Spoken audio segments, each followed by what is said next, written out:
Hello and welcome to a very belated Shire Kngihts podcast. I'm Chris. We're here to chat about things Warhammer related in the Scottish scene and beyond. Joining me today is Ryan Rybo Kerr. Hello, Ryan. Hello. Long time no talk on the podcast. Indeed. And of course, we've got Allan Davidson. How are you doing, Allan? Doing good and glad to be back. That's Grand. Yeah, so, wee bit of time since the last podcast, but we've been busy.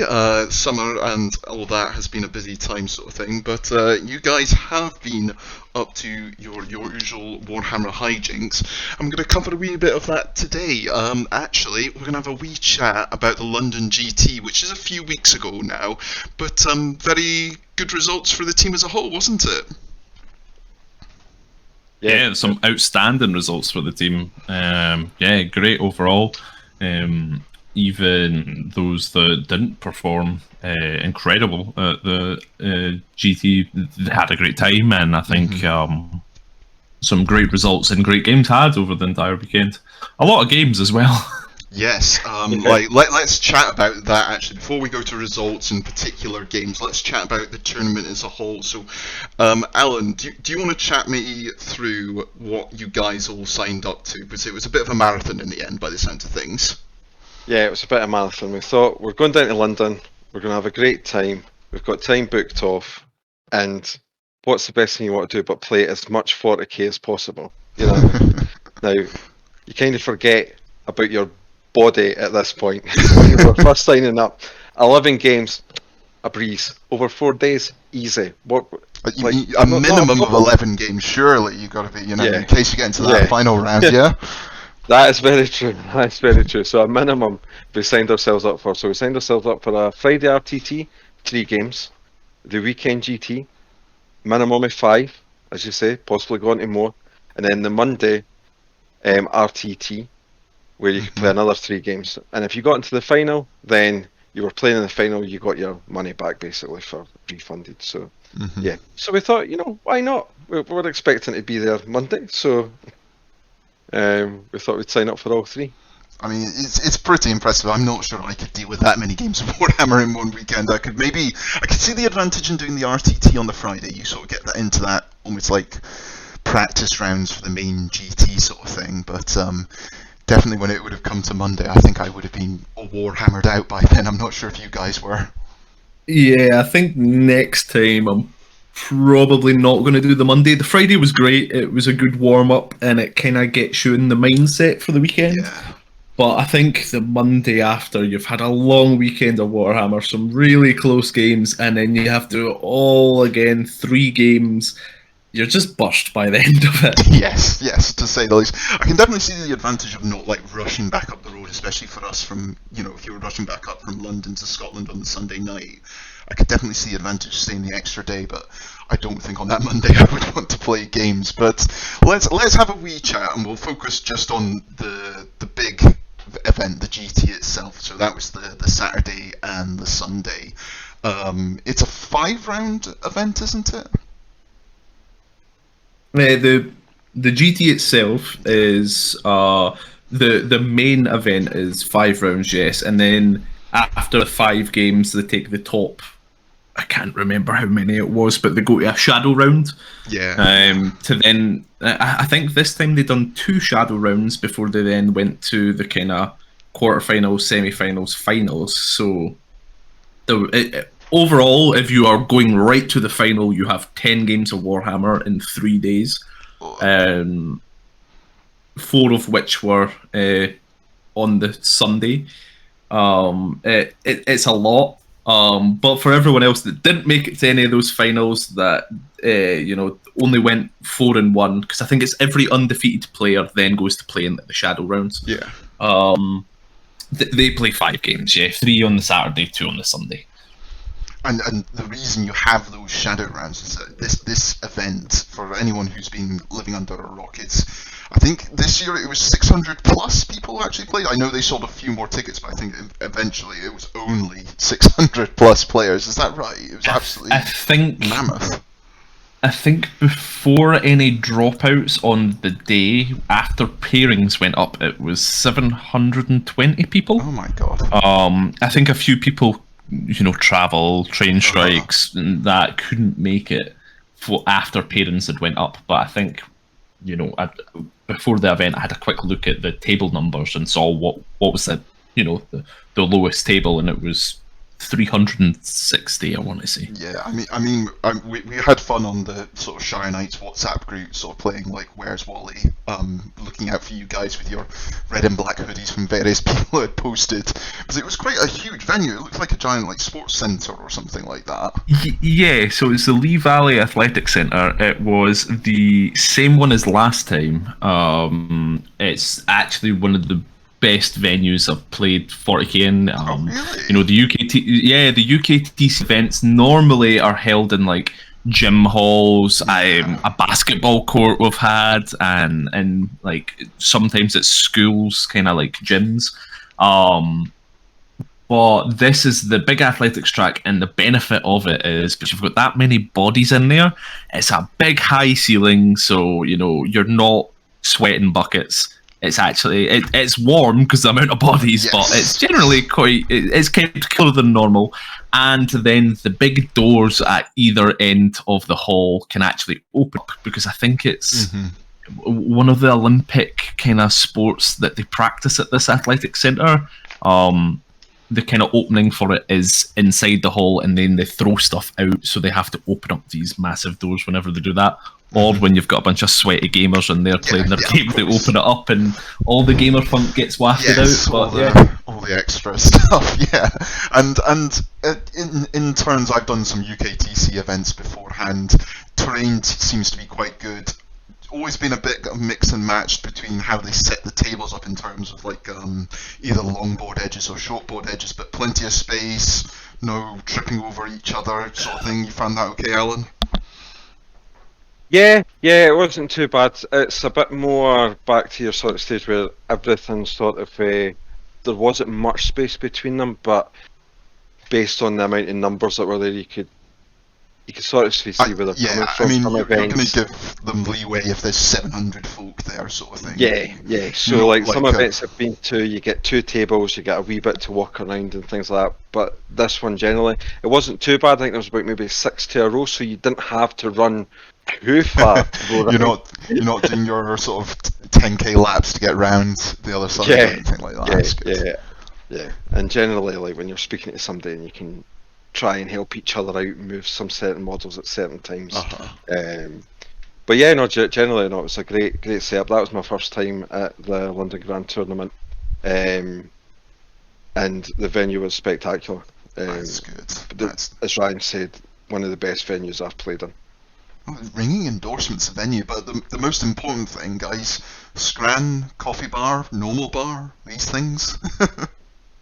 Food vans outside. I ordered Deliveroo, I think, because we were on the Friday. The Friday they only had the pizza van, and I think you were about between 10 or 14 quid for the pizza, and it didn't look all that good. So on the Friday we ordered a Deliveroo. Because you're in London, you can just get a Deliveroo, and the guy shows up on his bike. Yeah. Drops it off at the venue, and you just sit at your table and eat it. But nice. I think on the Sunday, on the Saturday and Sunday, they had a lot of food vans compared to last year. They've definitely taken that feedback on. Good. And there was loads of options. All looked good food. Bit expensive, but kind of expected from food vans. Yeah. Plus London, everything's expensive down there. Yep. So it ended up, I think we got Deliveroo on the Saturday as well.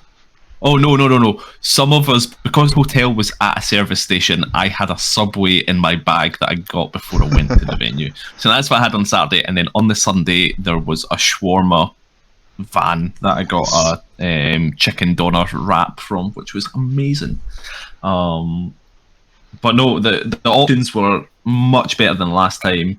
The bar was, the queues were going quite fast for the bar, so Okay, you could that's get a drink good. and stuff like that. So Did although wonder there with, was long queues, but it went fast. Yeah, I was going to say with that many folk, you would, unless they've got a few spotted out or quite a few people running them. But no, that's good to hear. Right, that's the important stuff done, food and drink sort of thing. I suppose we should talk a wee bit about your games. And I mean, overall, there was quite a few of you from the sort of Shire Knight contingent that went down there. Good time had by all, but we'll focus on your guys' games and results today, and we'll just have a wee chat about your sort of overall results, and probably have a wee look at maybe your most interesting game, why it was most interesting, and stuff like that. Let's start with you, Ryan. What did you take, and how did your weekend go, like overall result-wise? Yeah, so I take an Alpha Legion, which is not a popular pick at all. And Chaos Space Marines are popular just now, but I've always had Alpha Legion, and as much as people dump on them, but I think they've got a lot of play about them. So yes, I take an Alpha Legion. My list had 2 Vindicators in it, which is not normal. It had 0 Terminators in it, which is incredibly not normal. Well, yeah, I've heard that from Auspex Tactics. I heard it wasn't normal. To just give you a shout out there. Yeah. So I got a shout out for my list on Auspex Tactics, as I was the best performing Alpha Legion player at any kind of tournament recently, especially since it was London. So I went 4-1 overall with my list. I'm really happy with its performance. A couple of tweaks I'm going to make to it for this weekend, because our list submission is today, and then next weekend we are actually running our local tournament. So I've got a few little tweaks in the bag for that. But no, I was very happy with how it performed. The main block of the army is I have a pre-game moving unit of 10 possessed that are -1 to wound. So basically, they move 9 inches pre-game, they move 9 inches again, they're in your face, there's 10 of them, they're -1 to wound, there's 3 wounds each, toughness 5, so bolters are wounding them on 6s, anything strength 4s, wounding them on 6s. They become a very big nuisance at that point, and you just throw them in and see how they do. And a lot of the time, they done really well. Alongside them, I also had my Rubric Flamers. They're very, very good with Alpha Legion. They're great. Do their work, especially with the older Flamers becoming D6+2. So love it. That's my kind of list and how I performed. I can go into a bit of game, but I'll let Alan say his list and how he done. Alan, surprise me. What did you take to this tournament? Well, I don't know if you know, but I took Death Guard for a change for this tournament. I almost thought I was going to bring my Necrons back out. I almost thought it was going to happen. Unfortunately, vying for number 1 in the world is a tough ask, especially when I haven't been to much UKTC events since Newcastle, so I hadn't been to anything else recently. And Aidan Smalley had managed to put me to the post at number 1 by doing excellently at Leeds. I think he finished 2nd, but unfortunately couldn't go into the finals, so ended up finishing 5th, which meant he leapfrogged, which then spurred me on to go to the LGT and try. I thought, this is Death Guard's time, surely, to try and do the best I could with Death Guard, just to be like, right, this is maybe the last hurrah with them. I've been solidly playing them for about a year and a half now. A year definitely on the competitive scene. Every time I seem to try and put them down, they either give us a points reduction, or they give Terminators OBSEC, or they give another points reduction, and it's almost like they're just trying to pull me back. And every time I go to leave, they're like, "Oh, we better give them something else." Yeah. So it is a standard list that I've taken for a long time, that I've tweaked and tweaked and tweaked down the line. It's got 2 Contemptor Volkites in it with the Tollkeeper Relic. These are the sort of MVP units of the list, because at the moment a lot of people are running you know, like Chaos Demons that they play well into that. They play well into just picking up a lot of the chaff units that are sitting about, especially with Chaos. The cultists are cheap, so cultists tend to sit on the back points. The reroll on the ones, the Taliban making them hitting twos, one of them hitting on twos, and then the sixes to explode. Their output is just consistent. Then we've got the standard 3 plague burst crawlers, 3 groups of 3 Death Shroud Terminators. We've got the annoying foul blight spawn that just switches off the charge. It makes you fight last. It turns off fight first, and it just negates a lot of stuff, especially like the Tyrannid players when they've got a flying hive tyrant that wants to jump in, hit you and jump back out. And then they go, oh, I'm going to hit your Death Shroud, but the Fell Blight spawn's there, so then I don't have a trampling charge. You're going to hit me first. I don't like that. So then it doesn't do much, or it goes for a target it doesn't really want to go for. So it does a lot of stuff where it's almost, it can shoot you, it can do combat, and the list plays very well. And as long, like, I've been playing it for so long that you get to the point where you know exactly where you need to move, what you do. And topped with that, in Nephilim, they decided to give us Despoiled Ground, which is a very good secondary, along with Spread the Sickness, which is now almost an auto-include because you can score 11 minimum without really thinking, as long as you move in the right direction, and you're not going up against maybe a heavy Necron spam OBSEC list. So yeah, you know, something you're very used to playing. I mean, it makes sense to take something like that to a big event, and like you say, it's always been your goal this year, hasn't it, to secure that global top spot. And you did very well at the London GT. What was your final result in the end? Yeah, so the final result was 4-1, which was excellent. Which was just probably what I was looking for. I was just shy in going into the final, which was a massive shock. I was getting a nosebleed come the end of day 2. And a lot of looks of how is Death Guard up here. They just don't know Alan Davidson. You just have to say, you find my name, it's quite easy, it's right at the top of the ITC charts. Well, that is very true. That is very true. I don't normally lead with that, but certainly there's been a few people who, after the game, have looked at it and they've gone, excuse me, why did you not tell me? No, but, you know, very successful for both of you, 4-1. You know, must have been some good games. I mean, let's focus on chatting about, you know, your most interesting game, whether that's one you won or you lost, but maybe one you learned the most from, or, you know, had the most back and forth. Feel free to start, Ryan. What game, if I ask you to pick one from the GT, which one was the most interesting for you? They were all really good games, so it's hard to choose just one. But if I was to pick one, I would probably say my game against Necrons. I want to say it was my game 3 on Saturday. It was against James Grover, who's actually the writer for Warhammmer. He's a lovely guy, and I think it was just a really good game because he wasn't running the kind of standard Necron. You know, I spoke to him and he's like, yeah, I don't want to run, you know, the relentless expansionist thing. So he was pretty much handicapping himself for the tournament, but his list was very punchy. It was just a really good atmosphere in the game.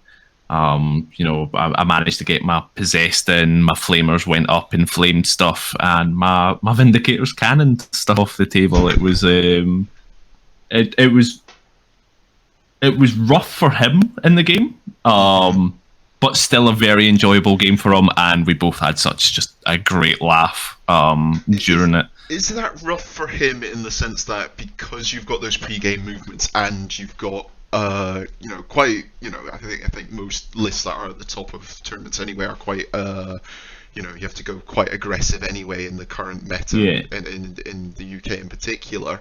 Is that because of things like pre-game movements and this big blob of Possessed that you can't get rid of and stuff like that? Yeah, it makes it difficult once they're in. So once the possessed get in, they're kind of a distraction, and then got Abaddon walking up, and then you've also got the 10 rubric and Well, I had a unit of 10 rubrics and a unit of 5 rubrics, and those are moving up, and then they've also got warp time. So then they're moving again, and they can just get really in your face. And because they're so you advance them, they then warp time themselves. So you get if warp time goes off, you get a 12 plus D6 move. Yeah. They've got assault flamers, so the flamers are 12-inch range. So yeah, they can really be punchy. And you can spend 2 CP to give them +1 to wound. So any infantry in the Chaos book, 2 CP +1 to wound. Yeah. It is fantastic. Pretty tasty. Oh yeah, and I managed to use the Alpha Legion stratagem, which I never get a chance to use because it's more of a deterrent just having it than actually getting to use it. So Alpha Legion have a stratagem for 2 CP, pick 2 core units, and you cannot deep strike within 12 inches of them. And I got to use it, and I denied these deep strikes. Nice. It felt good. It felt good. I thought you were going to mention the one about, is there not one where they blow up vehicles or something like that, or make them explode when you... Oh yeah, the only thing with that one is so you can force detonate vehicles for mortals. The only thing is it's costly. If it's on a knight, I actually think it's 3 CP. If it's on something between 10 and 18 wounds, I think it's 2 CP, and then anything else is 1. Yeah. It ends up being just really costly, but if it works, it works. Oh, I can imagine it's super costly and super situational, but it must be tempting if even if it is 3 CP, if a Knight Castellan or something equivalent where it's that 2d6. Well, however many. You mentioned that there was a game against orcs that I played at the tournament, and I was like, do I use my force explosion on this? And I'm humming and hawing, and I'm thinking about it. And he's like, just so there's no gotchas, if you do choose for my vehicle to blow up, orcs have a stratagem to move it, and then it blows up. I was like, I won't do it then. And then he rolled these dice and got a 6 anyway. I was like, oh, for fuck's sake. But no, it was really good. It was really good. That is good, and I suppose I might be slightly jumping the gun here because we're going to chat a wee bit about, changes to lists and stuff later. Rubrics, it sounds like, I can see the advantages in your list. You got like the +1 to wound stratagem. You can take them within the same battalion, so you're not having to take extra detachments. Obviously, you see a lot of chaos lists right now spamming things like Tzeentch Flamers from the Demons Codex. Is that something you considered, or is that not really on your radar at the moment?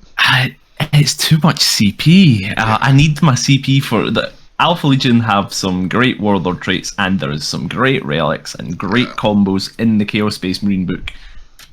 I'm using all my CP on relics and Warlord traits from the Chaos Space Marine book. I do not have the. I was just going to say, I've seen a lot of choice words about your Dark Apostle in the WhatsApp chat. Yeah, the Dark Apostle is very scary. I think I'm making him less scary now, but I do have a Dark Apostle because Chaos can have 2 relics on a character and a Warlord trait. He's 3 CP, but he was essentially a transhuman to hit, transhuman to wound, has a black mace, which is the relic mace that gives him +2 strength, -2 AP, flat 3 damage, but the damage over spills. And then his litany is +3 attacks and an extra 2 AP. So when he goes into combat with his litany, he is strength 6, AP -4, flat 3 damage that overspills. And because your chaos, if it's turn 3 onwards, you're getting exploding 6s to hit. Yeah, that overspills is so nasty. Like, obviously you see it in the occasional thing like plague flails and stuff like that, but if you're already doing, would you say it was 3 damage each with his mace hits? 3 damage each, yeah. Yeah, sorry, I can just, you can either go after those elite chunky targets, or even then, because it overspills, he's quite good at clearing chaff and stuff like that. It must be, just quite a useful bit of tool to have around. It's incredibly useful for Feel No Pains. Yeah. A lot of units that have the kind of either an apothecary for Marines or anything with Feel No Pains. Racks. Racks, yeah. If you ran into racks, racks are not racks are not as bad because they're only 1 wound each. But if you go into a Terminator unit and you hit them with this, Normally it's, flat 3 damage, Terminator 3 wounds. So if I pass one of these feel no pains, then one of your attacks is just getting nullified. Yeah. But because it overspills and the feel no pain, it just kind of, I passed one of my feel no pains. Some guy was trying to roll it 3 at a time. And I was like, nah, you're better off just roll it all at once because it overspills anyway. And watching his brain try and convert that in his head, he's like, but I've got 3 wounds each, and if one goes, and I'm like, yeah, but the damage overspills, and he got it eventually, but his head was just kind of muddled with it, and it was very effective against them.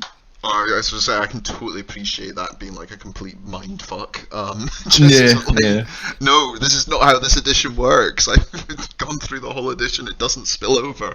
But yeah, no, absolutely beats it. It's just something I thought I'd ask because you see it so much, the flamers in Chaos lists, and that was something I just really wanted to see. Was it probably is a CP thing, so you keep everything in one battalion, and like you say, make these horrible, nasty characters.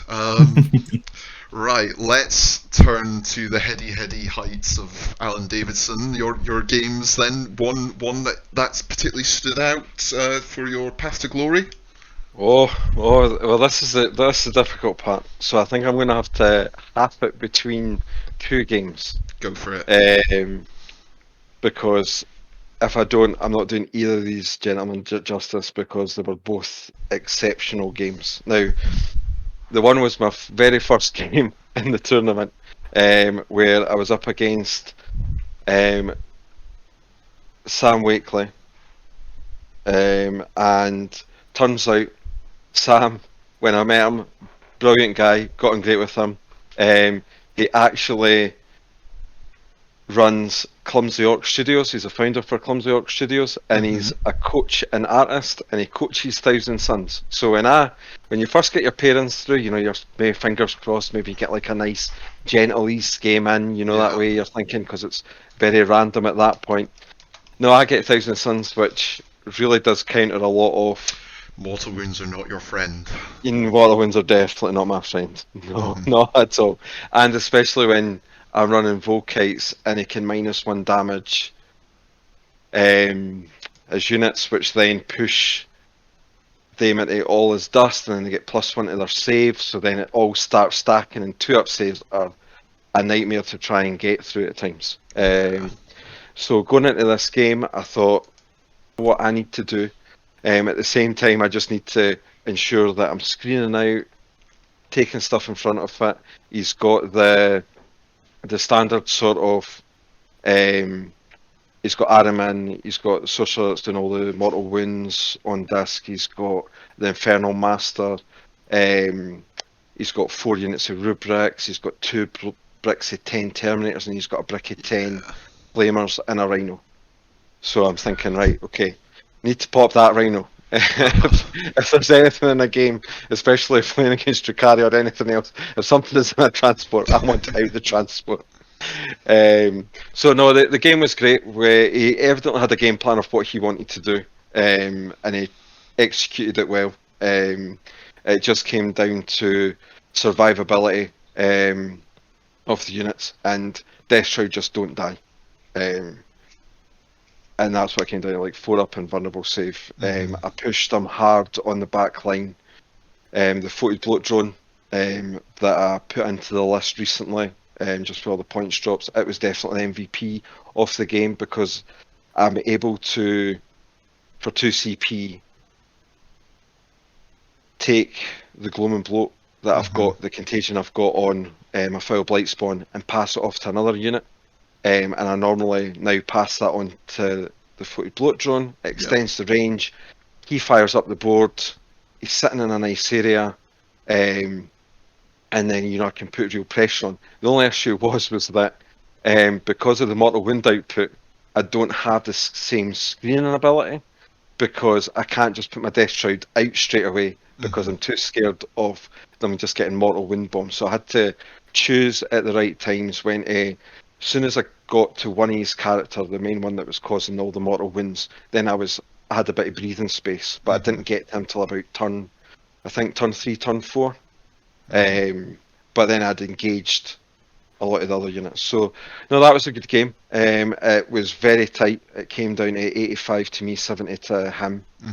And again, it was just the case of that I was able to saturate the middle of the board and just have more bodies. I had a unit of Poxwalkers that just flooded over to one side that I'd kept back, and they just flooded the mid board, which was quite nice. So Definitely yeah, no, a great game. tough sounding game one, yeah. Yeah. Sam obviously knows Thousand Suns. He coaches Thousand Suns, and aye, he evidently had a game plan coming in, as you normally do with your first game, because you've got tons of time to have a look at it and see what you're up against. And it was quite funny because my run thereafter, the next game I went straight into a fellow Shire Knight, Nick, who was playing Iron Hands, which was a bit of a shame because You know what's doing that. I know what to sort of say. I hadn't played Iron Hands before. Normally Nick's plays Salamanders, but he had the drop pod with stuff coming out, and unfortunately it whiffed. So then, progressing up from that, I got another lucky matchup into Custodes, and the reason I say that is because normally it's Custodes with either heavy dreads or bikes. Unfortunately, this gent that was playing Rory, great guy again, he was playing the Sagittarium. Oh yeah. So, lots of troops then. Lots of troops. He had 2 dreads, so I prioritised the dreads. As soon as the dreads went down, it was just, you're just picking up Sagittarium thereafter because they don't have the ability to take out Death Guard with the -1 damage. Yeah. So I found myself at 3-0 at this point, going into day 2. So nosebleed territory now as I'm going up the tables, and you get to see the next one, which is Tau, which is quite unusual because they were running a lot of the battlesuits. One was like full plasma, the other one was full burst, and all I could think of was, we're on Tide of Conviction, they're going to be jumping out, try to shoot my chaff.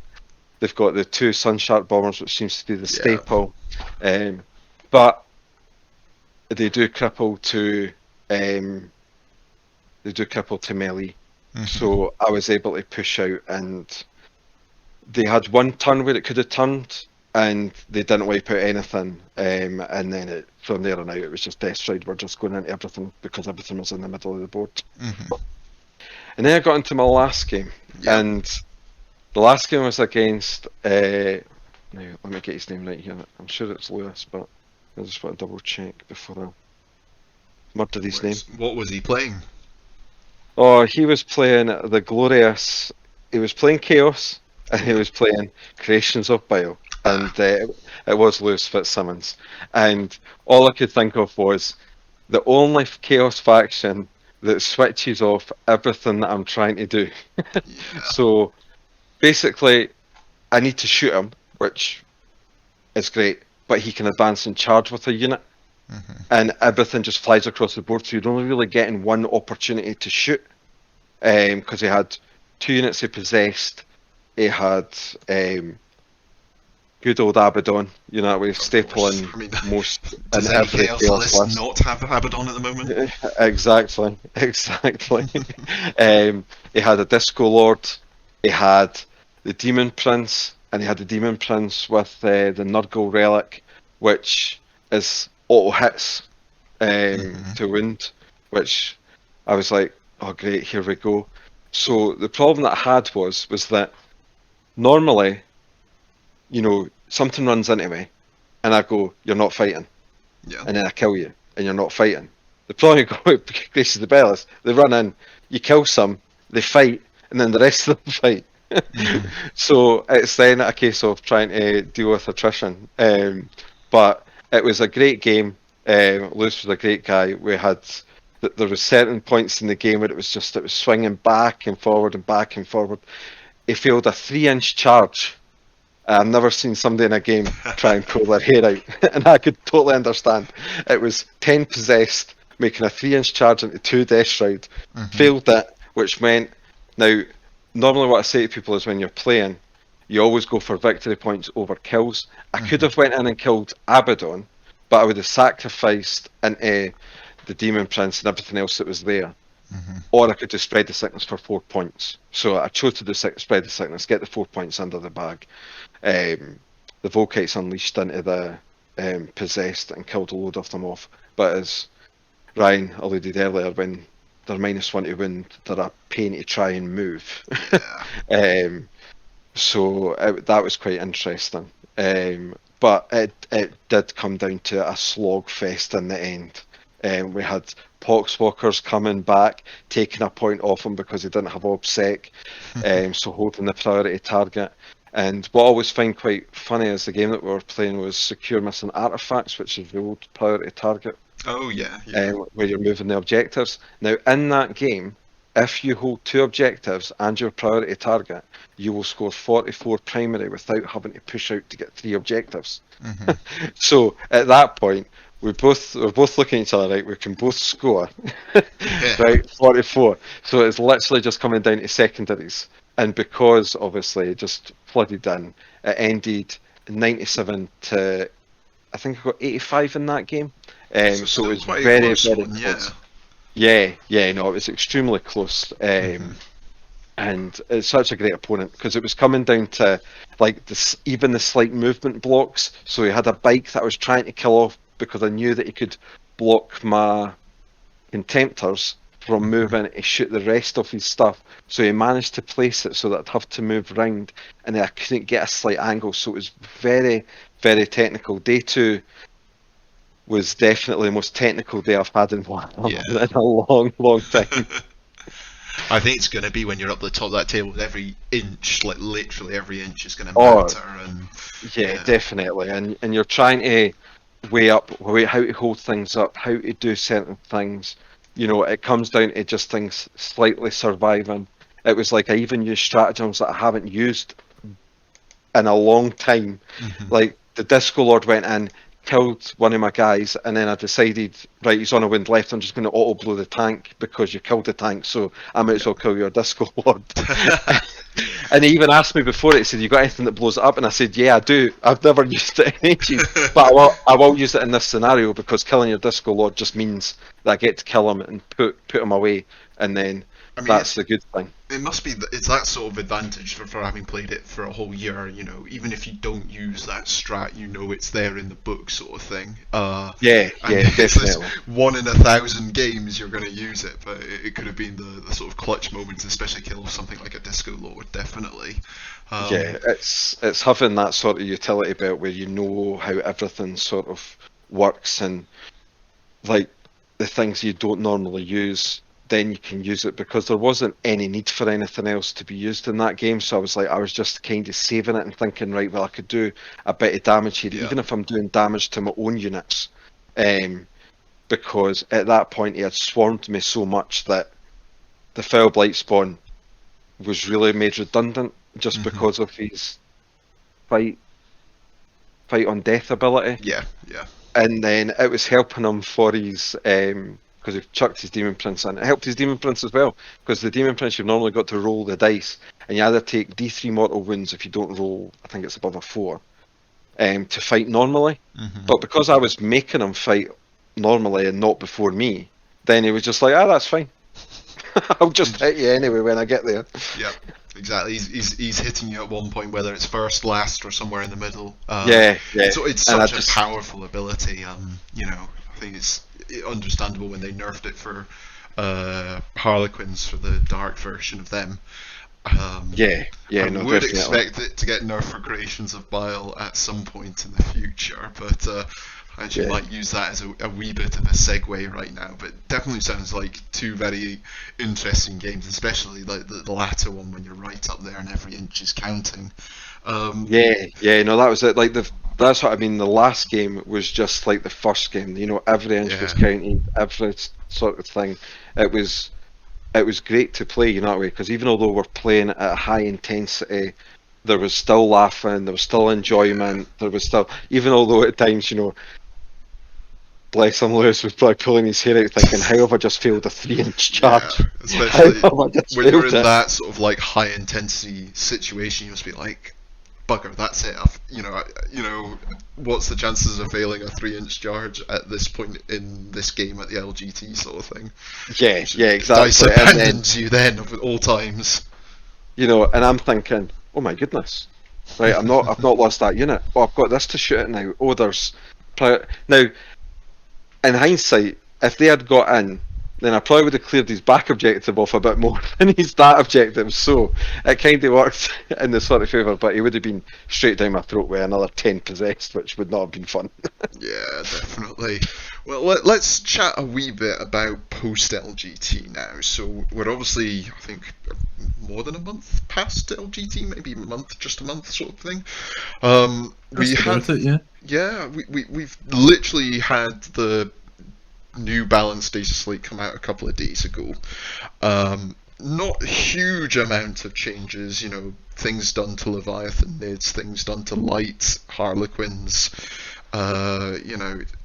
I don't think it will change the top tables a huge amount. Maybe a lot of the mid tables where I reign in my mid table mediocrity. But with that sort of what you learned from LGT, and with Votann sort of a bit more in the meta now, even though not all the models are out, and I know a lot of tournaments you can't run them unless the official model's out, but we're starting to see a bit more Votann. We'll see a wee bit of change to maybe Nids players, a wee bit of change to maybe Quins players. We'll start with you, Ryan. What are you thinking at the moment? And I appreciate you have a tournament next weekend, so you don't want to give up all the secrets, but what's your main changes from last month, do you think? I think we'll be alright, because list submissions tonight anyway, so I don't think the podcast will be uploaded by tonight, so everyone will see my changes anyway. Yeah. But currently, so my previous list had the 2 Vindicators. They were lovely, I really liked them. They were in there to stop no prisoners from scoring too much. Oh yeah, okay. But I found my opponents were just taking no prisoners anyway, so... Oh really? How much did you give up with no prisoners with the Vindicators? I was giving up 13, so it was still a lot. Yeah. But it wasn't 15. But I do have things like, Obliterators coming back that does kind of put it up to 15 anyway. Mm-hmm. So I've just said, stuff it. I've taken out the 2 Vindicators. I've upped. I ran 15 rubrics with flavors before. I'm now putting it up to 20. And I have included an Exalted Champion. Is that like a Chaos Space Marine Lieutenant? Sorry. Yes, basically reroll 1s to wound for core. Yeah. Going to be sitting with the Flamers, giving them all reroll 1s to wound. It's great. But he's also got an Alpha Legion Warlord trait, which gives 1 core unit obsec, and then also allows them to shoot and action. So kind of there for the obsec, for the Necron kind of matchup, but also being able to shoot in action allows me to for the Dark Gods a bit better, and then the fact that it makes them obsec means that I can then for the Dark Gods and flame something, and it's obsec, so it's completed immediately rather than next again turn. So it combos off quite well with that. So yeah, I've done that. I've lessened the tankiness of the Dark Apostle. He's only got the black mace. That's it, just a 1 CP on that. And I've also given Abaddon his Warlord traits. I was running him without it, so now he gets... he always is in the Exploding Sixes phase. He gets rerollable charges, and he gets +1 attack, or if he's against Imperium, it's +D3. So it's just a nice thing to have for 1 CP. Because I've reduced the tankiness of the Dark Apostle. Yeah. And then I've changed the psychic powers of my Master of Possession. Before, I'd taken Possession and Pact of Flesh. Pact of Flesh is the return a model. It's basically the apothecary. You return a model and you heal D3. But it's a psychic power. And I've still got that. And before I was running Possession, which is roll a dice if I get above your toughness, a model from that unit within 9 is dead. I've taken that out. It wasn't really coming into effect, and I don't know why I ran it. I wasn't thinking when I made my list. I hadn't tested the list enough for London. Instead, I should have been running Mutated Invigoration, which is just amazing if you think about it. It's not visible. Just pick a friendly unit within 18. Add 1 to either their strength or toughness, or if they're demon kin or a demon engine, give plus to both. So you slap that on a unit of possessed. The possessed becomes strength 6, toughness 6. You know, -1 to wound. So if anything strength 5 or less is wounded me on 6s. Yeah. It's great. Yeah, I don't like that one bit. That sounds horrific. And it sounds like, you know, part of these changes are made, you know, like you say, you've had more time to play with the list, so you've changed things like the psychic powers, and you're obviously still thinking a lot about what's going on in the meta right now with Necrons. Obviously still, like, the data slate really hasn't touched them much at all. I know it's changed some things with the Silent King and Core and stuff like that. Would you say that's fair to say, what sort of you're expecting to see has prompted these changes? Yeah, that's pretty much it. Yeah, I'll see how these changes go. I haven't had a chance to try them yet, but our local GT is a good opportunity to try it, and I'll see how it goes. Sounds good. And Alan, yourself, you much changes for your list going in? Well, lots of changes. Unfortunately, I won't be there at the GT this weekend. Oh, of course. But after the great showing at the LGT and reclaiming back #1 spot, for the meantime, unless anybody else tries to take #1 spot, the Death Guard will be currently getting shelved.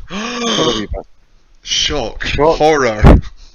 I know. Now, I've already played a few games, and I'm already missing Shire Kngihts. I'm already missing -1 damage.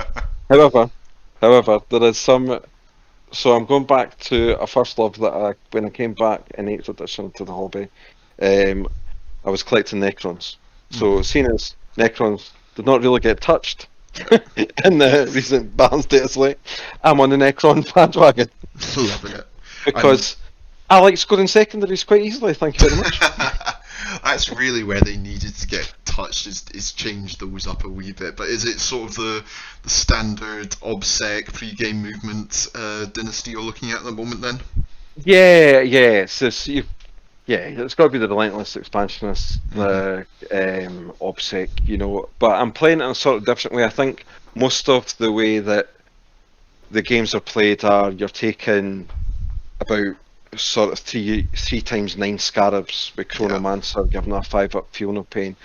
I've been toying with playing and sort of just having a bit of fun for a bit, but it's still a very potent list. But taking the 2 Doomsides,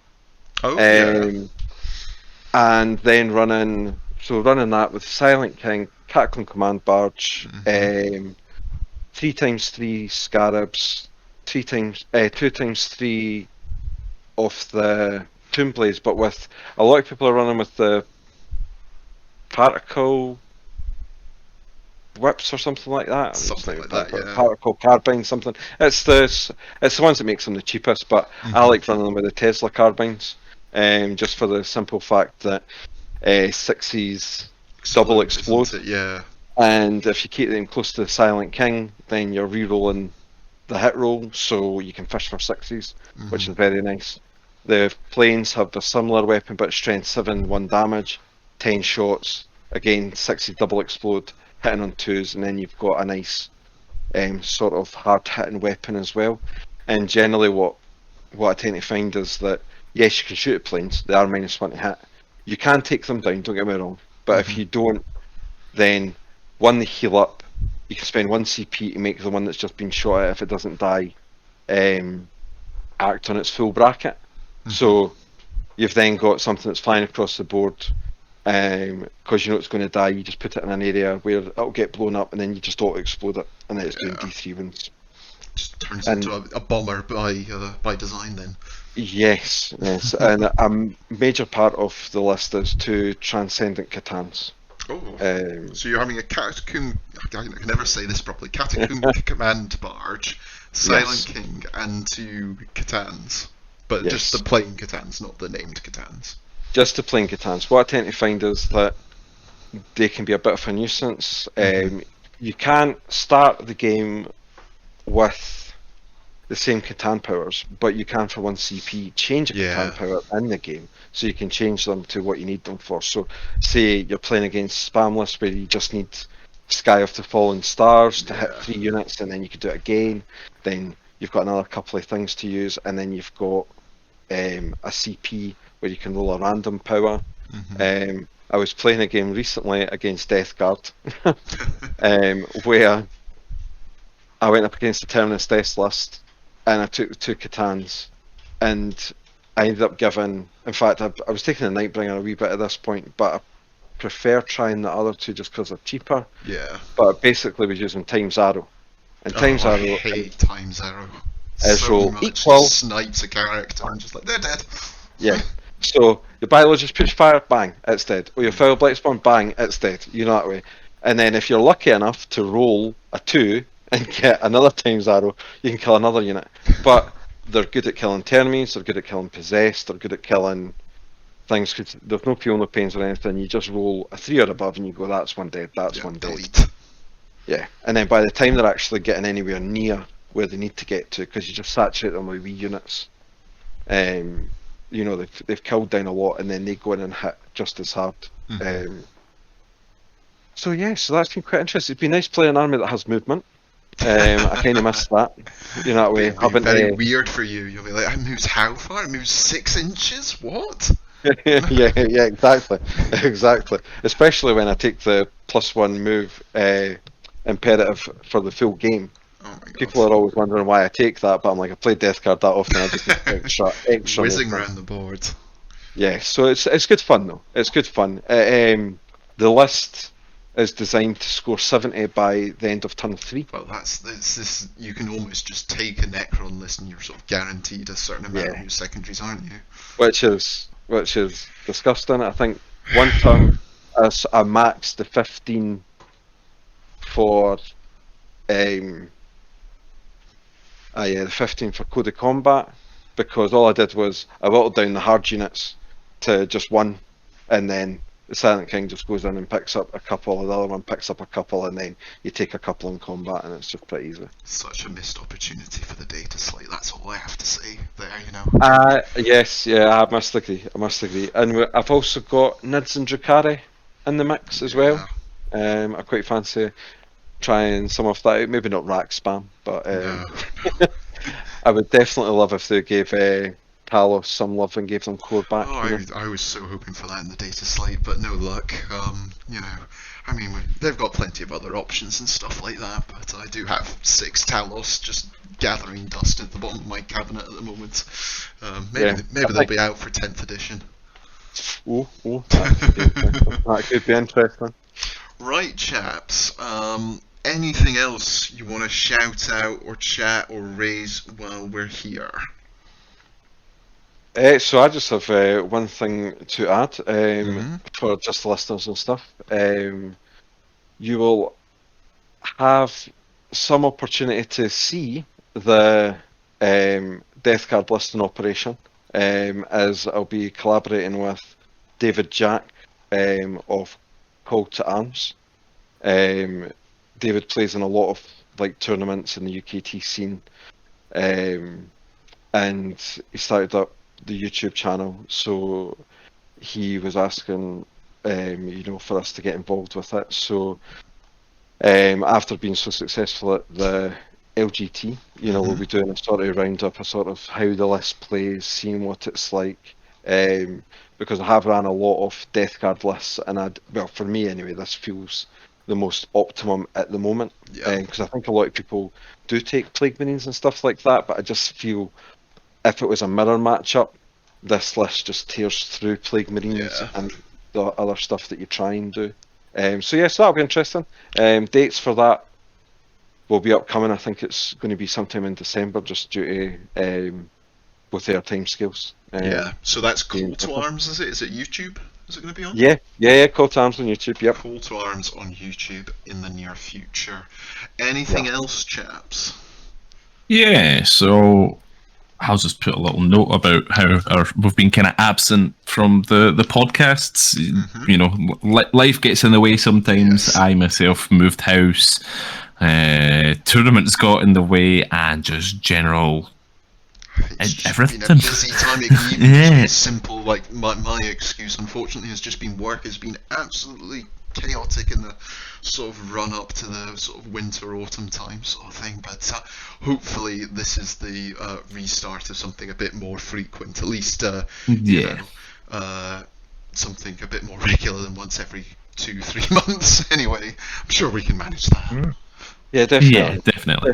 I think the winter months definitely keep us in more than Yes, it's true, isn't putting it? us out into the sunshine. So Crazy idea going out, enjoying the fresh air. Ugh. oh no, oh no, thank you, no thank you. Well, I'd just be definitely. playing much. Look forward to another one of these in the not too distant future then. But yeah, thank you guys for the lowdown on the London GT and your lists and what you learnt and the food vans and everything. You know, it's really interesting to hear that all. And I think we'll just wrap it up there for today. That's probably just time for us to say goodbye. So Ryan, do you want to see us out? Goodbye. Alan? See you. See you later, guys. And thank you very much, guys. Bye for now. Cheers.